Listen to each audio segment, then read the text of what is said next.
Which streaming QBs have the best matchups for Week 7? That and much, much more on tonight's episode of the Football Guys Mailbag Show. And Victoria, that's the question that I want to start with today. Can you help me pick one among Carson Wentz, Mac Jones, and Teddy Bridgewater for this week? Which quarterbacks have the best streaming matchup? Of these three, I want to know who you're picking, but I also want to know if there's anybody else on the radar that you might be taking a look at this week.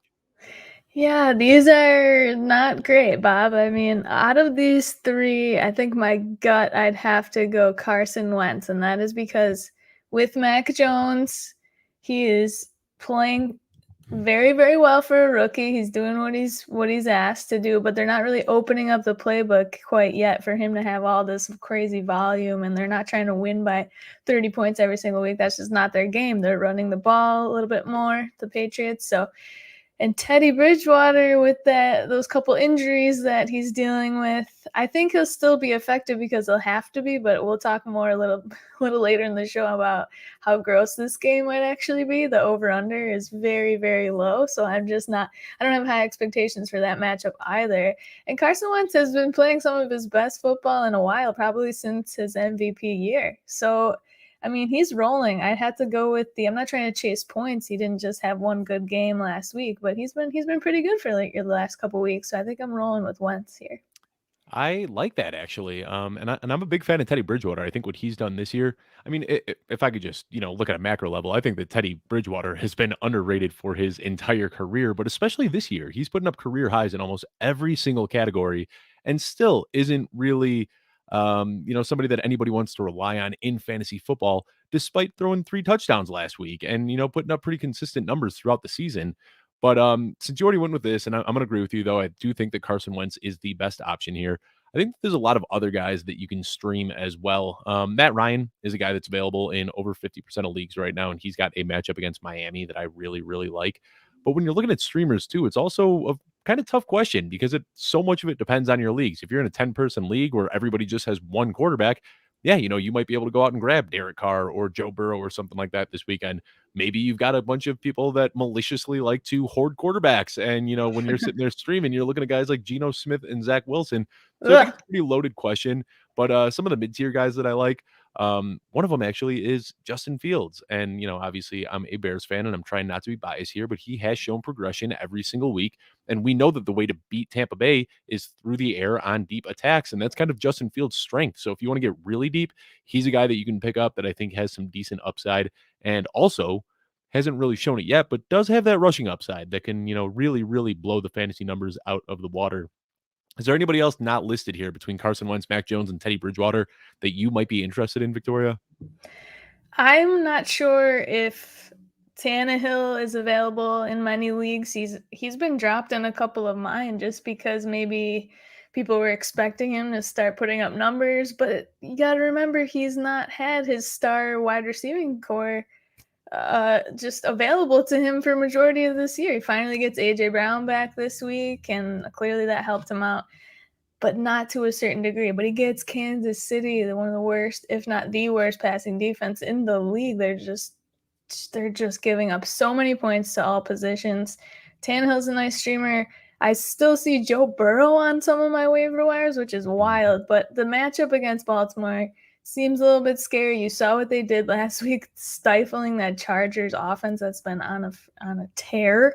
That was just absolutely wild. No one expected that, including myself. But I think I'd take Tua as well this week. I know all these rumors are surfacing again with trades, and I just don't believe any of it still.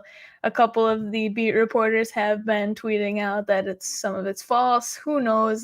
This has happened for the last 6 months. That hype train hit a wall sooner than Oh, it started. I mean, we went from like getting rumors to squashing rumors in like a record time right there. It was, I think it was less than an hour before all those rumors got squashed.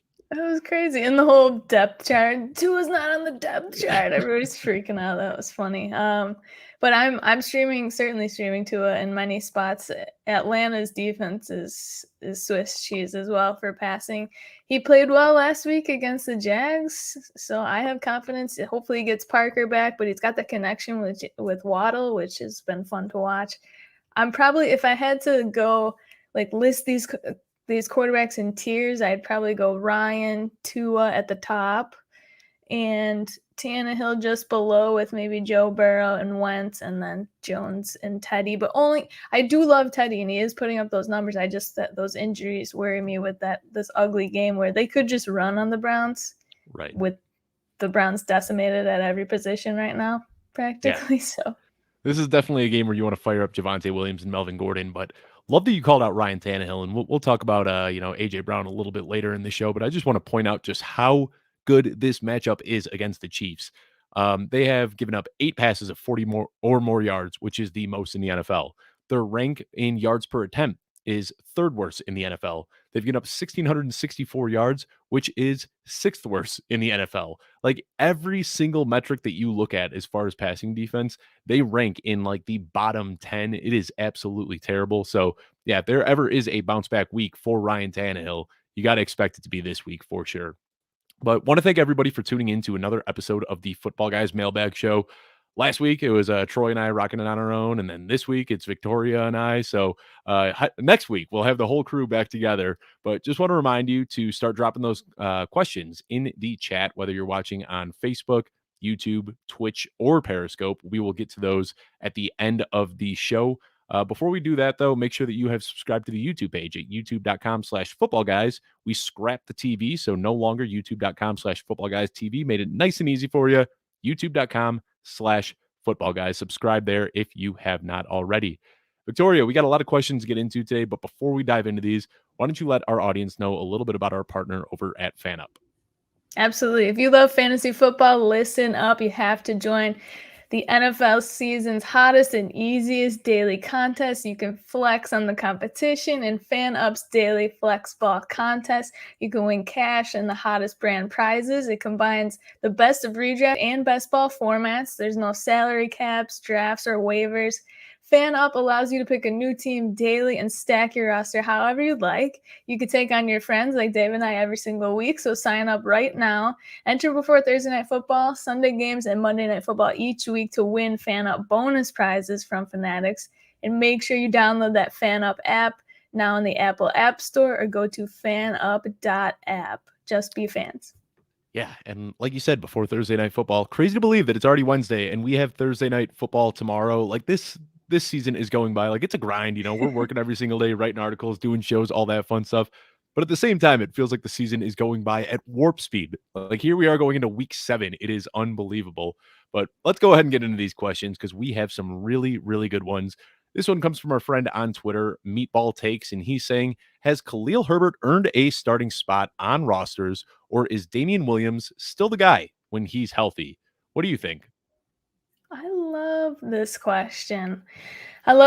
So first off, Herbert's looked great. 5 yards per carry last week, 19 for 97 on the ground and 1 touchdown. And Dave, you were at this game. Was 1 touchdown called back as It well? certainly was, yes, very questionably. I remember I was watching Red Zone and I saw him go to the end zone. And I go, oh, because I didn't start him in one league, and I'm like, a second touchdown. So that hit a nerve. But to me, this question is interesting because he definitely, I'm gonna answer, definitely should have a role carved out for him, even when Williams is back. Let's preface that though, in week 5 when they both were playing, he already had a large role carved out. He outsnapped. Larger. Yeah, exactly. He outsnapped Williams. I think I have this 53% to 48% for Williams. He had 4 yards per carry in that game, 18 for 75 on the ground there, 89% of snaps last week. I think he'll have a role the rest of the season, definitely. And it was curious to see that Williams was still on the COVID list today. It was announced. So that's very interesting. I'm sure he'll get off before this week's games. But what are your thoughts, Dave? I'm not going to get too much into the COVID list because I don't really know what the procedures are. I don't know why he's still on the COVID list. I mean, they were saying that he was even questionable to play last week. So up until Saturday, they were saying that there's a chance that Damien Williams might suit up. So with him still being on the list, I don't know exactly what the procedures and protocols are there. But like you said, Khalil Herbert already had a bigger role in week 5 than Damien Williams did. And that really shocked me because Matt Nagy has these ties to Kansas City. He was a part of that Super Bowl team that went, with Damien Williams when he was robbed of his Super Bowl MVP. So Matt Nagy and Damien Williams already had a very strong connection. And I thought that when David Montgomery went down, it was going to be the Damien Williams show. So to see Khalil Herbert, who was a late round rookie, come in and carve out the role that he did, it certainly made me raise my eyebrows because I'm thinking, what type of camp must this kid have had to instantly supplant a very good veteran on the depth chart? So yeah, I think that not only has he carved out a role, but if Damien Williams is out again for whatever reason this week, I think Khalil Herbert is a great play even against Tampa Bay because they're going to have to play deep, knowing that Justin Fields can take those deep shots, and Tampa Bay has a fantastic run defense. But Khalil Herbert, he's not exceptionally fast or strong or anything like that. His strength is in his vision. So hopefully he'll be able to find those holes if there are any holes in the offensive line and make something happen out of it. But Khalil Herbert really, really impressed me last week. And then you talked about that 89% snap count. That led all running backs last week. Every single running back, he had a higher snap percentage than any running back in the NFL as a late round rookie. So I think he has done more than enough to lock in a position for himself. He's a guy that even if Damien Williams, for whatever reason, does play this week, I think you should keep him stashed for the remainder of the year from here on out. Yeah, I agree. I agree with that. Well, we got another question in from Jason Welch. This one came in on YouTube, and he's saying, is last week's usage of A.J. Brown a sign of things to come? I have a lot to say about this. I just did a deep dive on A.J. Brown. So I can start off with this one a little bit so we aren't just going back and forth on the whole show. But yeah, I think that what we saw from A.J. Brown last week was fantastic. And, it was a big Monday night game that a lot of people were tuned into. So I think that his cost after that game went up just a little bit. But I mean, it was crazy. And the reason I did this deep dive on AJ Brown, I started it over the weekend, was I saw that heading into week 6, people were ranking him as a wide receiver 3, and that just absolutely boggled my mind. I mean, we're talking about AJ Brown here. Back-to-back 1,000-yard seasons to start his career. He is the 8th person in NFL history to accomplish that feat. So we're not just talking about some, decent receiver here. We are talking about a bona fide stud in AJ Brown. And when you look at his season as a whole, it certainly is disappointing. I believe even after Monday night's game, he's still wide receiver 65 on the season. But week 1 and week 2, I'm going to chalk that up as just him being a young and inexperienced player trying to learn a new playbook and not really read too deeply into it. Then in week 3, he got injured in the first quarter and had to leave the game. Week 4, he was out. Week 5, he was limited. And then week 6, we saw him, he was dealing with food poisoning. He was clearly not himself in the first half of that game, just struggling physically, and then was completely dominant in the second half. So I think that AJ Brown, we thought he was going to be a wide receiver 1 before the season started. I think he still is. I think that we've seen him in the games where he's been fully healthy see 8 targets, 9 targets, and 9 targets, which is what everybody that rostered AJ Brown last year wanted to see when he was seeing like 5 to 7 targets a game. So I think the usage is there. I think the production is going to come. I loved what we saw on Monday night, and I think that it is wheels up for AJ Brown for the rest of the season. What about you, Victoria? Yeah, I loved watching AJ Brown Monday too, except when it was against my Bills. That second half, he was dominant. And I think it was Jeff Bell that tweeted today something like the Titans forget for half the game that they have an elite top 5 receiver on their team, and then oh yeah, let's pass the ball to him, you think. And he looked fantastic. He even tweeted again a day or two later, like, I'm never eating fast food again because of that food poisoning. So he definitely was not himself. And that's also in my Footballguys short, I had a little clip of him saying that the coaching staff was trying to limit his snap count because he wasn't 100% there. I don't think it had anything to do with the food poisoning, but just his prior injuries, and that was interesting. But it was very, very, very good to see him have all of those targets, especially coming in that second half. They're going to have to lean on him with Julio dealing with his hamstring, leaving the games every single week. They're going to need him, and they have a good stretch of games for the most part upcoming. They've got Kansas City, the Colts. The Rams isn't great, but I think he can overcome that. New Orleans, Houston, New England, Jacksonville, Pittsburgh. I mean, those are not the greatest of passing defenses. So he's got a favorable schedule upcoming, and I'm really excited to see them get him more work. Yeah, kind of strange for him because you sent me that video and I saw the video too. And you and I had talked about that offline a little bit. And I said it's kind of weird that they're saying they're going to limit his snaps. And at the Yeah. time, what I told you was, I wonder if these are just mind games that they're kind of playing with Buffalo. They know that they need a big win, especially after getting embarrassed last year. There was a bit of a revenge aspect in the Titans game plan heading into last week. So I almost wonder if they said that they were going to limit his snaps just as a way to kind of keep the Buffalo Bills on their toes. Because what we saw was 79% of snaps, which isn't mind boggling, but that's kind of what we're used to with AJ Brown. He's not one of those guys that just stays on the field for every single play. Even when he was healthy in weeks 1 and week 2, we saw 81 and 84%. So seeing the 79% last week is what you want to see from AJ Brown. So if you're worried that he's going to be limited, until week 10, like he said in that video, or better yet, if the guy that rosters AJ Brown in your fantasy league Mhm. is worried that he's going to be limited, go out and make a trade offer for him right now. I think that he's getting valued kind of as like a low end wide receiver too right now. And I still think that he has that top 5 upside that we were so excited about in the offseason. So to answer your question, Jason, yes, I believe that last week's usage of AJ Brown is a sign of things to come, and he should be trending up from here. The next question we've got is from Hills Have Pies on Twitter, and she's saying, is the Ernest Johnson a good play this week, or is he a trap? It's Whew. a trap. All right, tell us why, Victoria.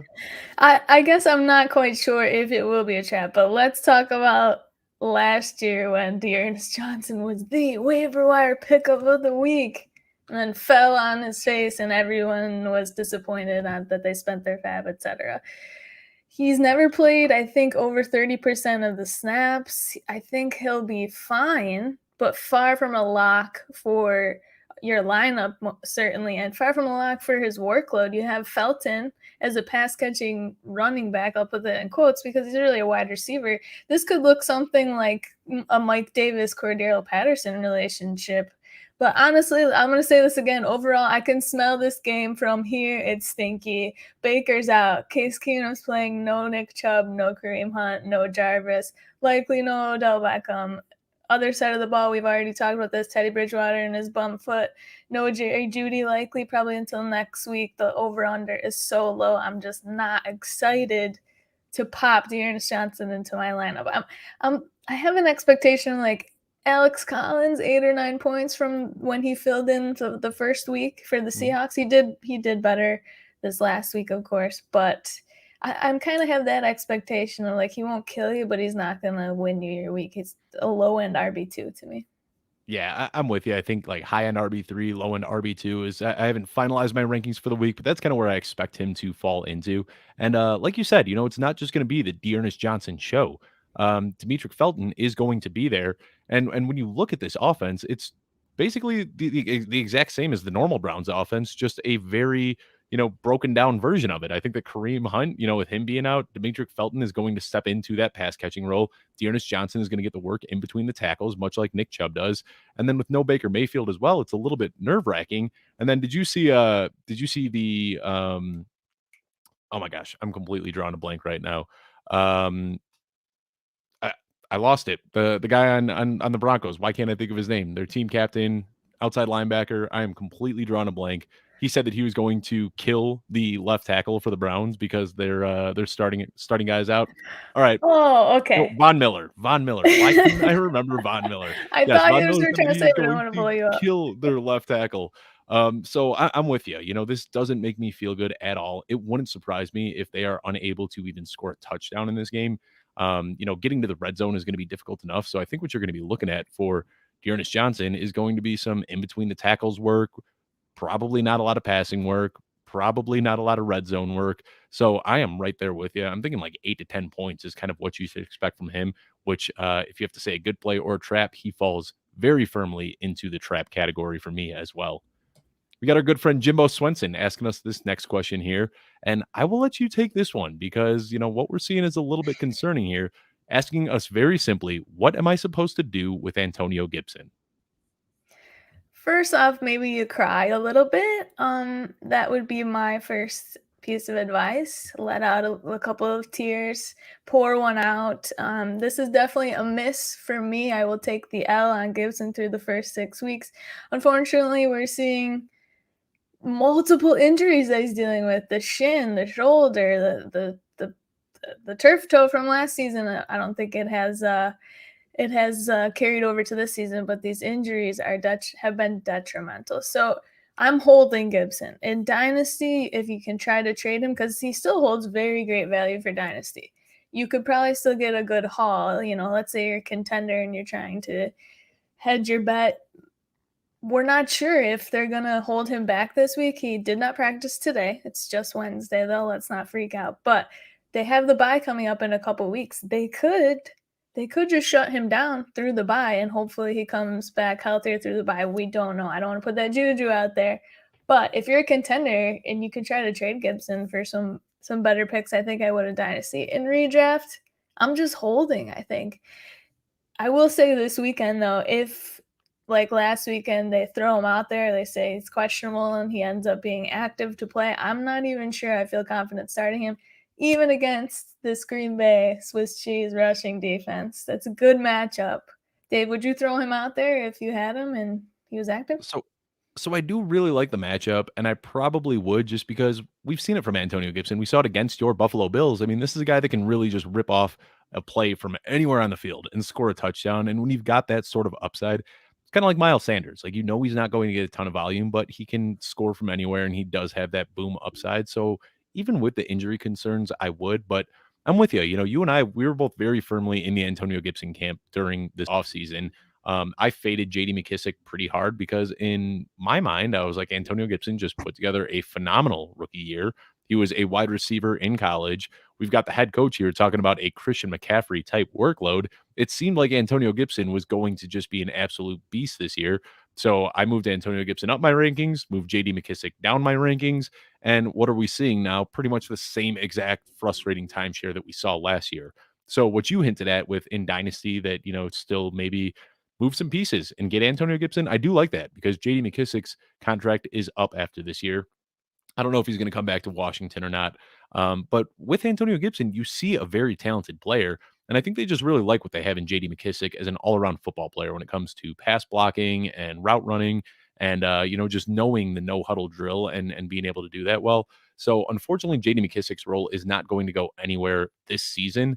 And you're kind of looking at Antonio Gibson more in that like low to mid RB2 tier, unfortunately, as long as hey, it's all right. We can't win them all, Victoria, but I think that's kind of where he's at. And I mean, would you say that that's kind of fair as well? Rest of the season, Yeah. more of like an RB2, unfortunately. No, that's fair. And as gross as it feels that having him on your roster and maybe not knowing when to start him or when to sit him, etc., because of the performances, he's the PPR running back 16 overall on the season in total points. I think he's RB 20 in points per game scored.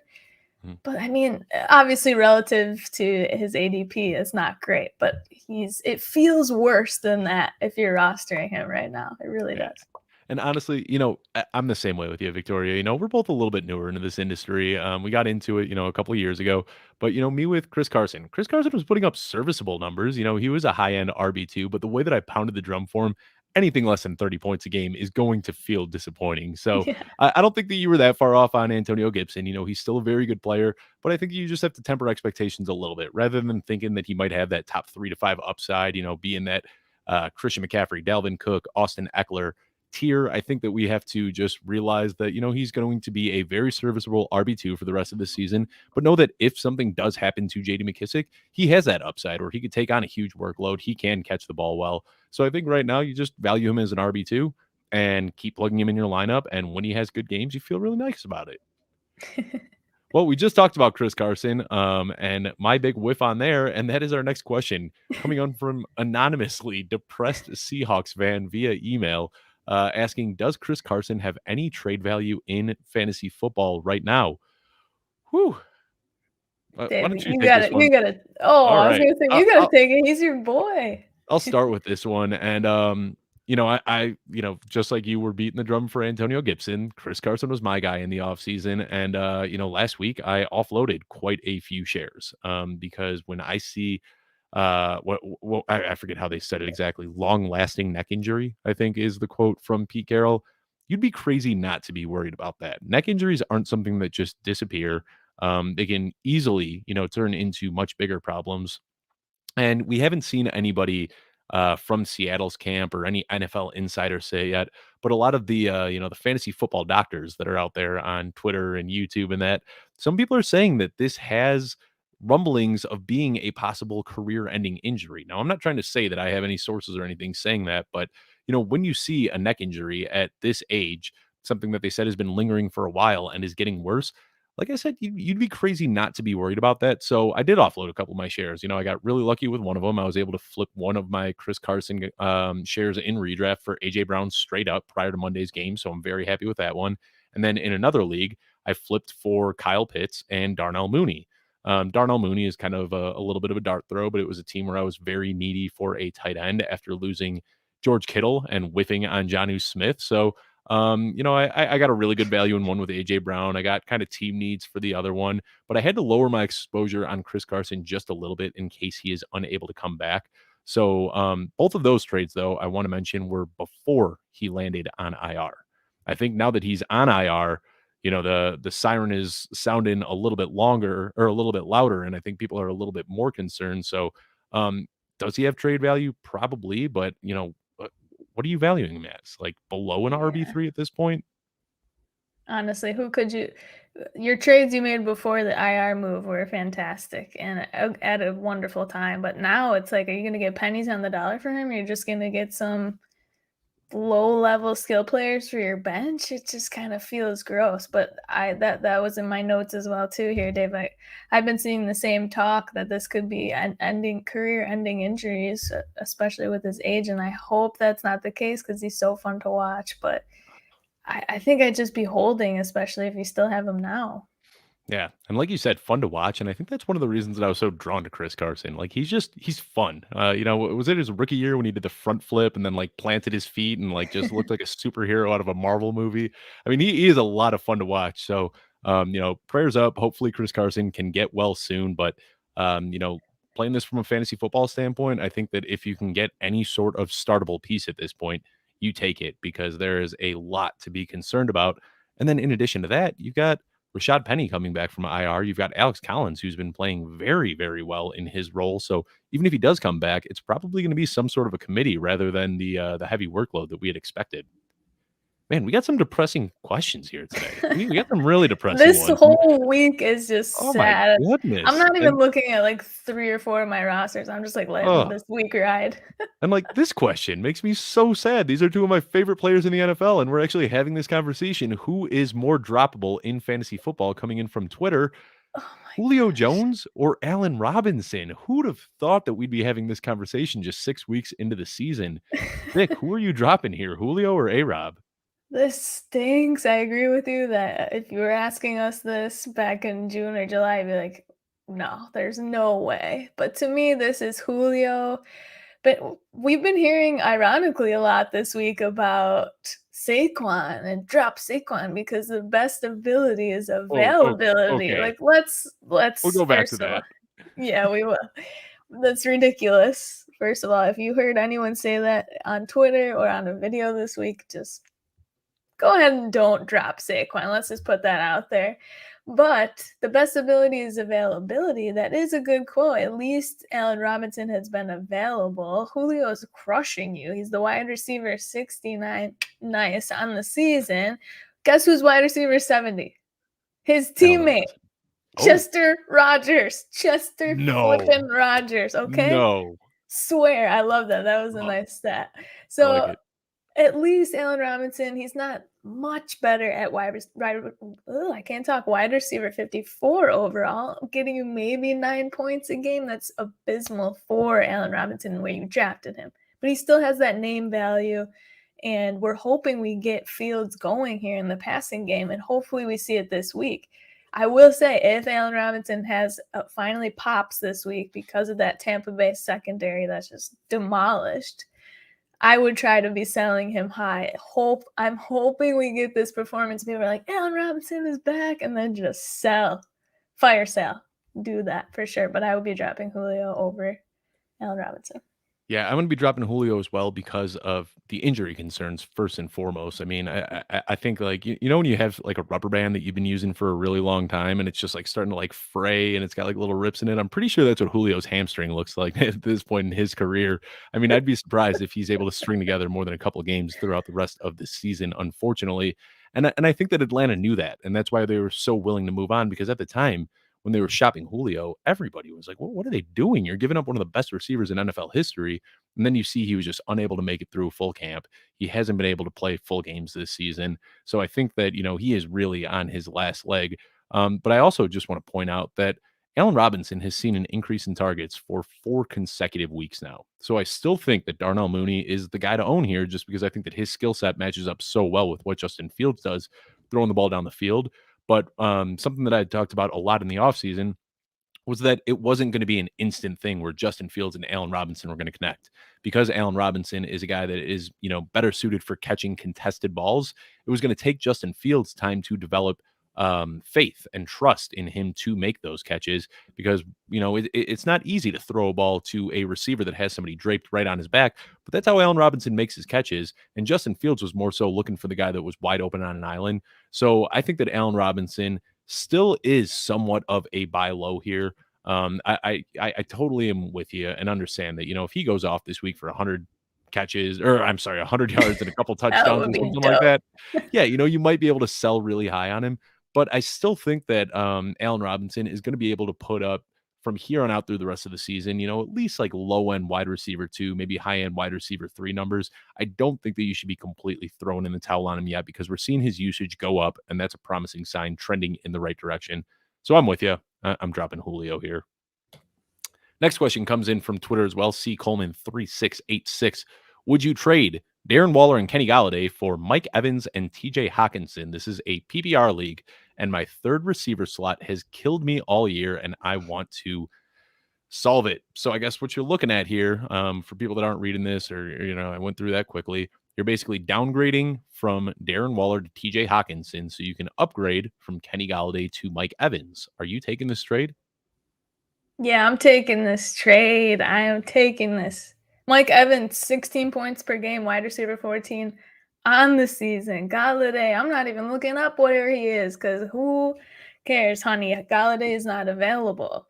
And the Giants are the Giants. And I hate to say it because I don't want to put him into a spot where, oh, bad teams have bad fantasy players. That's not true. But he just has not helped you at all throughout this season, whereas Mike Evans is seeing a fantastic target share. He's still one of Brady's favorites in the end zone, although Antonio Brown seems to be the number one guy, just rising to the top. So that's been fun to watch. But yes, TJ Hockenson, Dave, I want to let you have your moment here. Talk about Hockenson. He is a downgrade from Waller, and he had those 3 weeks in a row where he was just killing you in your lineup. I don't even think he crossed 5 points in PPR for 3 weeks. He did much, much better last week. He's going to have those up and down weeks, but the Lions need him to stay alive in games. And Yeah. Darren Waller only has about 1 more point per game on the season. It's nothing wild. So, and I just value Mike Evans so much higher than Galladay, and that just easily wins the trade for me. Yeah, and TJ Hockenson, he started off the first couple weeks of the season looking phenomenal. Darren Waller started off week 1 with 19 targets. So if you drafted Darren Waller and TJ Hockenson, you were thinking Travis Kelce, who you fools? You took Travis Kelce. You could have just waited till the 6th round and got TJ Hockenson. But those guys have really slowed down over the Yeah. last few weeks here. But still, try not to be too reactive. Stick to the offseason process that we put so much faith into. I still think that Waller is a noticeable upgrade from Hockenson, despite the production that we've seen through the first 6 weeks here. But I'm with you. I think that you are taking a step down going from Waller to Hockenson, but Galladay is dust. Like at this point, he doesn't belong anywhere near your fantasy roster. Unfortunately, he has been terrible. He's He's getting outplayed by dust. Darius Slayton. He's got Kadarius Toney and Sterling Shepard ahead of him on the depth chart. That's a great point. Speak to you love Kadarius Toney. You didn't make a trade involving Mike Williams for Kadarius Toney and a couple other various pieces. So to speak to your love for Toney Yeah, when and that's when he's healthy, where the target's gonna go? Probably to him. He's popping off. And I changed my tune quickly. I mean, I was fading Kadarius Toney. And I don't want to say fading Kadarius Toney. There were a few best ball drafts where I'd take him in the 18th round because he was free. Like he Mhm. literally was just the last round pick that you can get in every single draft. But what we've seen over the last 2 weeks, you can't ignore. I mean, his usage rate was through the roof. He saw what was it like almost a 40% target share 2 weeks ago, and then last week prior to getting hurt, he was the focal point of that offense. So I think that Kadarius Toney is a star in the making. I don't know what the reason was for his slow start to the season, but what he's doing right now is unbelievable. He looked like a bona fide superstar 2 weeks ago. And then last week, prior to tweaking his ankle, it looked like they wanted him to be the focal point of the offense again. So, you gotta adapt to what you see, and what we see is that the New York Giants are all in on getting Tony the ball. So that just makes Galladay's stock get pushed down even further. Now, the Mhm. advice that I gave this guy on Twitter, because I said, I don't know if this is going to expire or anything, the trade offer. I said you might be better off just keeping Waller, not cutting Galladay, but benching him and seeing who is available on your waiver wire. Because that is, in my, the way that I'm looking at this, I think it's a pretty big downgrade going from Waller to Hockenson. So I think that you kind of gotta look at it. Can I pick up somebody like Josh Reynolds, or just stream a wide receiver 3 every single week so I don't have to give up Darren Waller? Josh But Reynolds, wasn't he a healthy scratch like a couple weeks ago? yeah, not Josh Reynolds. I was thinking Van Jefferson, which is a guy that I Oh, streamed in a yeah. lot of my leagues last week, and wasn't great. But if you could just get somebody that's putting up 7 to 8 points every single Yeah. week, and you're doing that, I'm not crazy about giving up a guy like Waller, because Waller is still very firmly my tight end too. So I think that if you're looking at this logically, yeah, it makes sense to take Evans and Hockenson. But if you want to look at it more of a game theory standpoint, you might be better off just holding on to Waller and trying to stream your wide receiver 3 every single week if it's that bad. And by I that bad, actually I mean Kenny Galladay.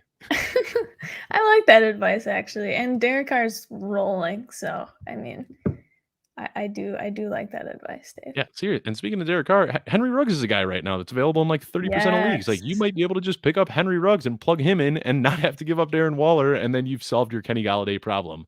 But we got another question where it sounds like we're just going to rag on the Giants a little bit more. Would you trade Amari Cooper for Sterling Shepard right now?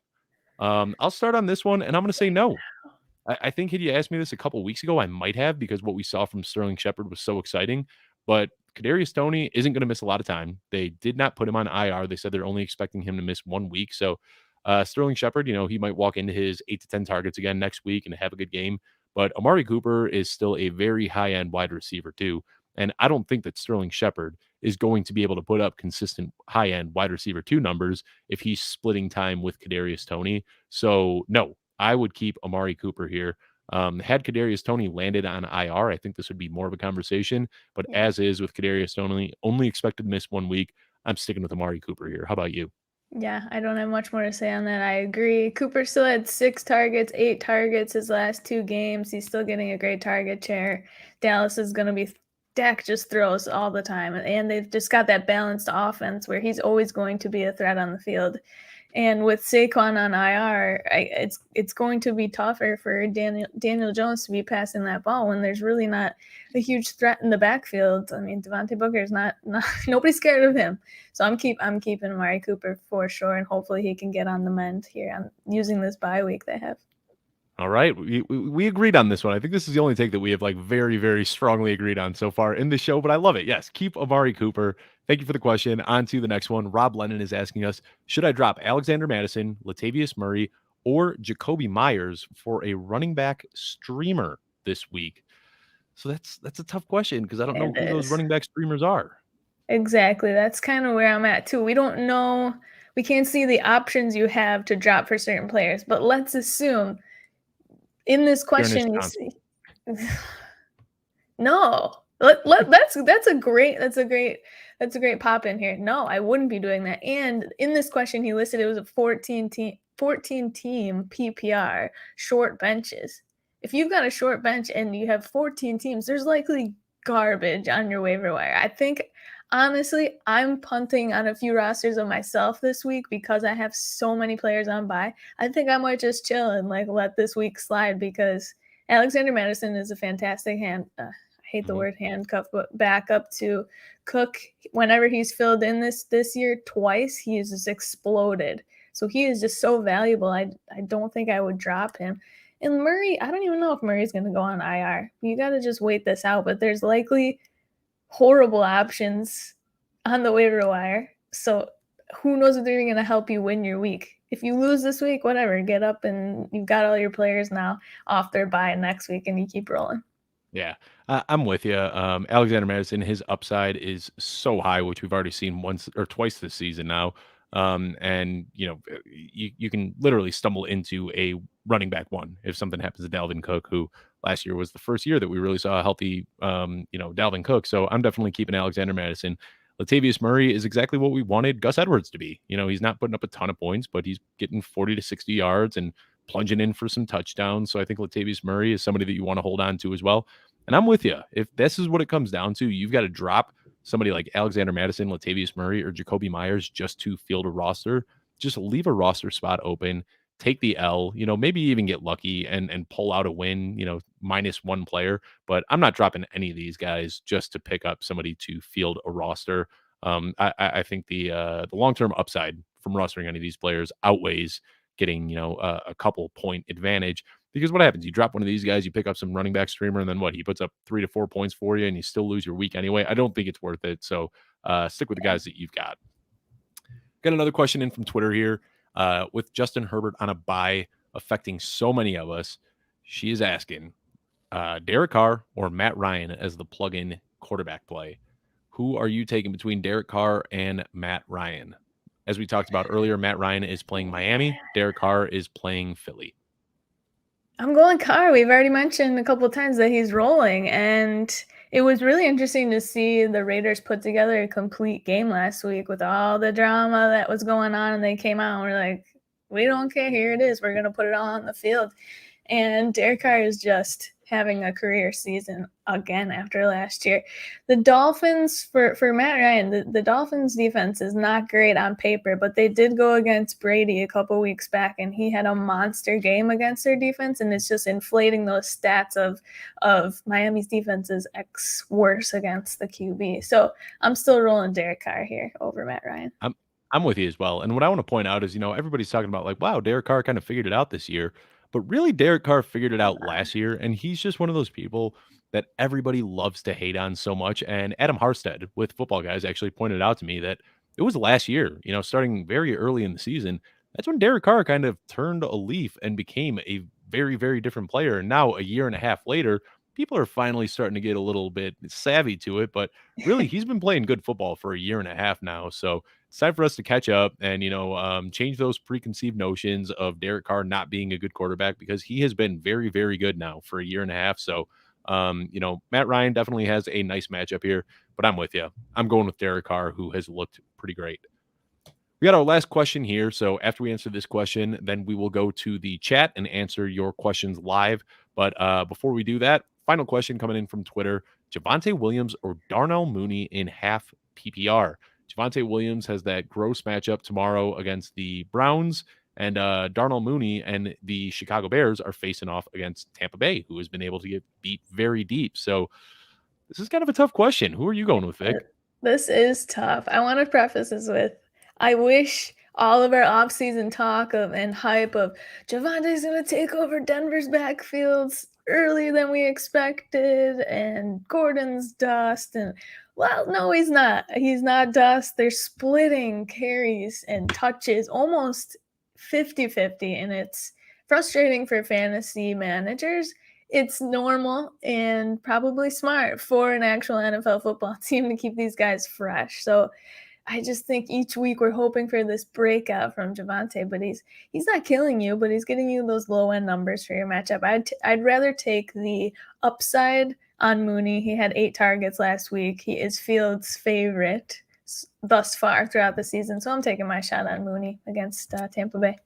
God, and as much as I want to say Darnell Mooney, I just think that when you look at the injuries to Cleveland, I'm a big Courtland Sutton fan, and I'm even fading Courtland Sutton a little bit this week because I think that they might just run the ball, 35 times. They might just pound the rock. And even if Javonte Williams is only seeing half of those, he's got that explosive big playability as well. So I'm going to lean towards Javonte Williams here, just because I think that this is going to be a very, very run-heavy game plan by the Broncos in order to take on this decimated Cleveland Browns team. So that's a tough one. That is a really good question. Thank you for submitting that. Before we get to these chat questions, though, why don't you let everybody know a little bit about Football Guys, Victoria? Yes, y'all. We've been telling you every single week you need to sign up for the Football Guys daily email update. It is the Bible. Please, every single day, Joe Bryant brings you all of the latest from Football Guys, the news, the transactions, rumors, all the rumors from today. I'm sure will be in tonight's email about Watson and all of that good stuff. All of our articles that we have weekly updated, all of the podcasts and shows from our Football Guys staff in this daily email update. You read it super late at night. If you're a night owl, you get that ding and you're updated in less than 5 minutes on all of the news from the day. Get an edge over your league mates. Make sure you subscribe, sign up for the Football Guys daily email update. Love it. Thank you very much. Now, I'm going through these questions, and we have a lot of people asking us about Jimmy G. Should I start Jimmy G or this person, Jimmy G or this person? So I'm going to go with this question from Deborah Gordon that is just more of a blanket question. How do you feel about Jimmy G this week? We're going to assume this is, Jimmy Garoppolo and not Jimmy Graham. Jimmy Garoppolo, had missed a few weeks with injury. Now he's expected to come back this week, and they face off at home against the Indianapolis Colts. How are you feeling about that? That's not a really easy matchup. Is he somebody that you'd be thinking about streaming this week with all these buys? I don't think so. I really don't think I would. We kind of went over, and Deborah, I don't know if you were watching the beginning, we were going over our favorite streams, and I still think I'd take guys like Matt Ryan to even Wentz in this game. I would feel better over Jimmy G. I just never I don't see a ceiling for Jimmy G in this game. Although the Colts defense is pretty formidable. Carried over from last year. I still think I'd take almost every single guy that we talked about in the beginning of the episode to stream over Jimmy G this week. So let's just ad-lib real quickly. I'm going to throw a few names out there. I'm going to go one tier below the guys that we touched earlier today. Let's just imagine, this is a super flex league, maybe a 16-team league or something like that. I'll throw some guys out there, and you tell me Jimmy G or. First one, Mac Jones against the Jets. Jimmy G or Mac Jones?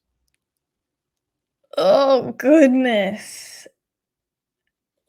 Okay, that one I might go Jimmy G. But Mac has been so accurate, though. It's just the volume. It's similar. These are going to be tough. I'm testing you here, but Where if they want to know how we feel there? about Jimmy G, let's set up the barometer. So let's throw another one out here. Okay. Jared Goff at Los Angeles against the Rams. I don't like Jared Goff this week, though. Revenge game narrative. You never know, and that game might go wild. That's tough. I'm going to go Jimmy G, but these are tough. Yeah, throw one more that's at you. true. That's true. These lower level, you're right. I think I would take Jimmy over most of them. So let's talk about one guy that we open up the show talking about, Teddy Bridgewater at home against Cleveland, or Jimmy G at home against Indianapolis. Who are you starting? Oh my! I'm still going Teddy there. I'm still going Teddy.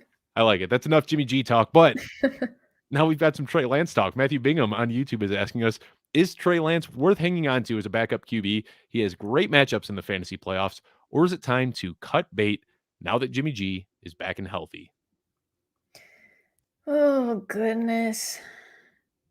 It's week 7, right? If you're hanging on to Trey Lance for weeks 14, 15, 16, or rather, add one there. You're just clogging up your roster for a player you're not going to use till potentially the playoffs, and you don't even know if he's going to be starting then. They might just say, well, that was a fun experiment. We're going to see what we have back in Jimmy G and let Lance sit behind him like he was meant to before the injury and just let him learn. So I'm not hanging on to him here. Yeah. I'm in redraft. Let's preface that in redraft. Yeah, of course in Dynasty you're holding on to him. He's one of the most valuable Dynasty assets out there. But I don't think I'm holding on to him, and that's just because of how I play redraft. I don't want to have more than one quarterback. I don't want to have more than one tight end. I don't want to have more than 1 or 2 wide receivers on my bench.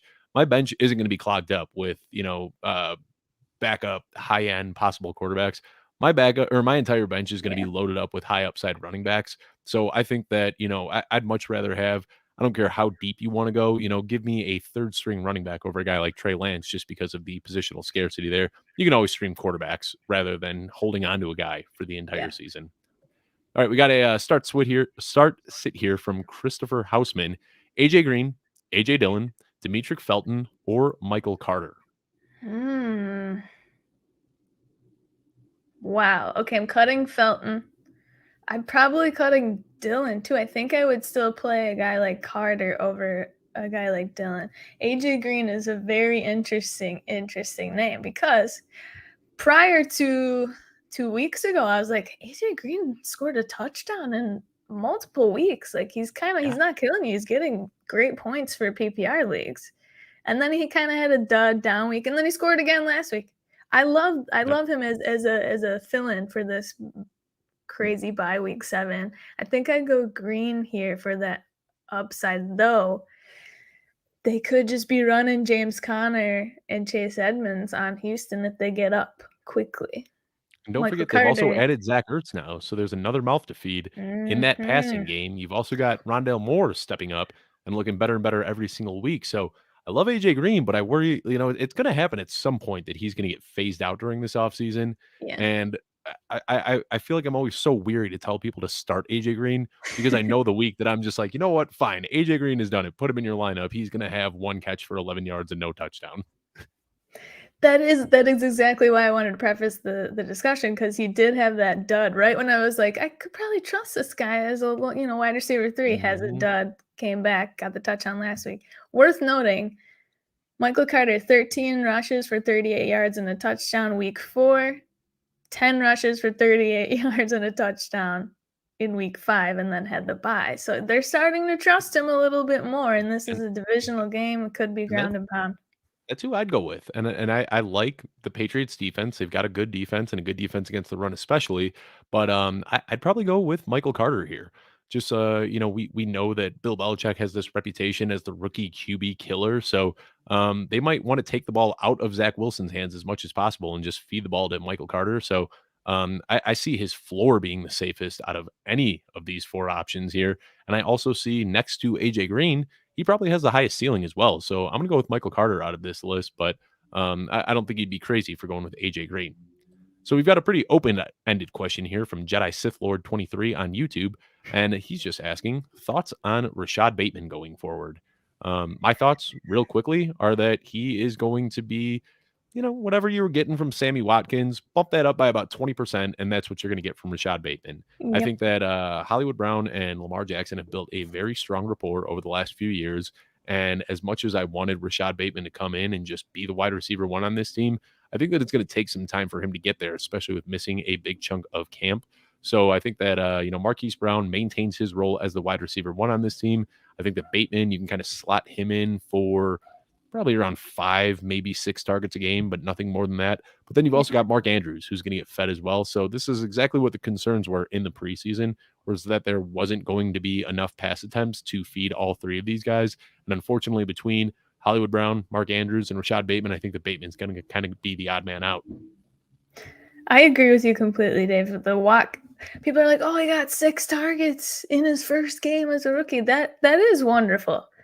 But Sammy Watkins has been getting 7 targets a game when he was been healthy, and he scored week 2, 8 points, week 3, 10 points, week 4, 9 points. He's not sexy or exciting, and that's probably what you've already said and alluded to. That's going to be Bateman slightly better.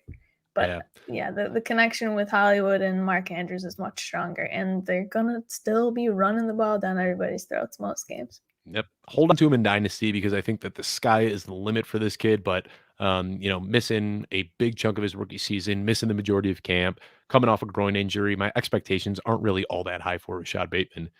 Now, for those that don't know, Victoria is coming on my show tomorrow. We're going to be doing a show in the afternoon. And one of these questions that we just got in the chat is actually one of the questions that I have drawn up for tomorrow's show. So don't go too deep into it, Victoria. Save some of your juice for tomorrow. But which Tampa Bay wide receiver do you want going forward? Mike Evans? And Rita on YouTube doesn't even care what I have to say. She just wants to know, what is your take, Victoria? Rita, Dave was a very nice man. You definitely want to hear his take as well. Appreciate it. I said this a little bit earlier. Antonio Brown is kind of edging up to that wide receiver one. I don't know if him staying with Brady and having sleepovers is the key to the success, but I'm very, very happy where I'm rostering Antonio Brown. I think Evans long term, he'll still come out with likely more points, but the target share, all of that stuff, the target share is just going up, up, up for Antonio Brown these last 3 weeks. I believe I saw a tweet that he has the most targets over the last 3 weeks out of all three wide receivers. So I personally prefer Antonio Brown. I won't say much more for tomorrow. Yeah, I'm with you. Rita doesn't want to know what I have to say, but no, I'm with you. Antonio Brown, I rated him higher than all the rest in the offseason and, I caught a lot of flack for it, but his target share is going through the roof. It seems like him and Tom Brady are just getting on the same page more and more every single week. So I think Mike Evans is the preferred guy in the red zone. But if you're looking for the guy season long that you can just count on just about every single week, it looks like it's going to be Antonio Brown. We got another QB streamer question here. I assume that this gentleman Olaf Fubb on YouTube is not rostering 5 quarterbacks. I'm guessing that he's looking at his waiver wire, asking who he should pick up, and he's torn between Derek Carr, Sam Darnold, Carson Wentz, Matt Ryan, or Trevor Lawrence. We have hyped up Derek Carr a lot on this show, so let's hope that he has a big week. But I think just from the discussions that we've had with all of the different streaming quarterbacks this week, I'm going with Derek Carr here, and I think that you are as well. But all right, Yes. on to the next one then. Who would you rather have rest of season in PBR, Keenan Allen or Mike Williams? Oh, I hate this. I hate this so much. This is such a hard question. I'll let you start, Victoria. I'm still sticking with Big Mike. I think some fantasy analysts, etc., managers are like, hey, here we go. This is what Mike does. He gets injured and then he disappears in games. I'm sticking with him. He had most weeks. He's been popping off. Of course, the Chargers as a whole had a down week last week. No one performed well, shockingly. It was a very weird game. But he was still out there, even though we know he was kind of banged up. He was still getting targets, just wasn't converting on them, and it was a bad week. But I'm taking Mike Williams. I know Keenan Allen, though, tends to come in at the end of the season and kind of come into his own. It's happened the last couple of years, so it's coming, I'm sure. But I can't do it. I got to stick with Big Mike. And I'm going to go with Keenan Allen here. I love what we've seen from Mike Williams, but this is such a tough question. And, I feel like we could do an entire hour show dedicated to this and still wouldn't even have a really straightforward answer. But I'm going to go with Keenan Allen just because he has shown it year after year after year after year. He's one of the most consistent guys out there. And I love Mike Williams, but buying into a guy that's breaking out in his 10th year. I mean, it almost feels like buying into Cordero Patterson in a weird way. I mean, I think that Mike Williams is a better player, but just, expecting a guy at that age, at 28 years old, to just turn it on and he's suddenly playing for his bag. He's in a contract year. He's going to pop. He Yeah, needs to for his livelihood. But you alluded to it too. I mean, I've been a huge know. Mike Williams fan since he got drafted. I was writing articles all last offseason saying that this is the year Mike Williams is going to happen. And it looked like I was a year early, but also as somebody who has rostered Mike Williams in a lot of leagues for 4 consecutive years, this is kind of the Mike Williams experience. He has these flashes where you're like, yes, Mike Williams figured it out. Don't forget that he had 10 touchdowns in year 3, he had 1,000 touchdowns, 1,000 yards the following season. So he has shown some promise throughout his career, but he hasn't been able to do it consistently over a full season yet. So give me the guy who does it year in and year out, does it for a full 16 games, 17 games, hopefully for this year. But I'm still going to lean ever so slightly towards Keenan Allen. We got time for fire shots. Let's go. Yeah. Let's do this one real quickly. Robbie Anderson or Jamison Crowder? Oh, gosh. I'm going. I hate it. Crowder. I'm going Anderson. Oh, my God. All right. Sorry we couldn't help you out there more. Got another one from the same person. Eli Mitchell or J.D. McKissick? I'm going Elijah Mitchell. I'll agree there. Mitchell. Last question. Better mustache, Josh Allen or Gio Bernard? Bernard. This is not a question. It's Gio Bernard. It is Gio. Yeah, I know that was tough for you to say, but I mean, Josh Allen could really work on his mustache a little bit. All right. Well, thank you so much for tuning into another episode of the Football Guys Mailbag Show. We will be back every Wednesday, and next Wednesday especially at 7:30 p.m. Eastern, and we will have the entire crew back together, myself, Victoria, and Troy. Be sure to follow us on Twitter if you aren't already. You can find all of those in the YouTube description. Submit all of your questions to mailbag@footballguys.com, and we will see you next week.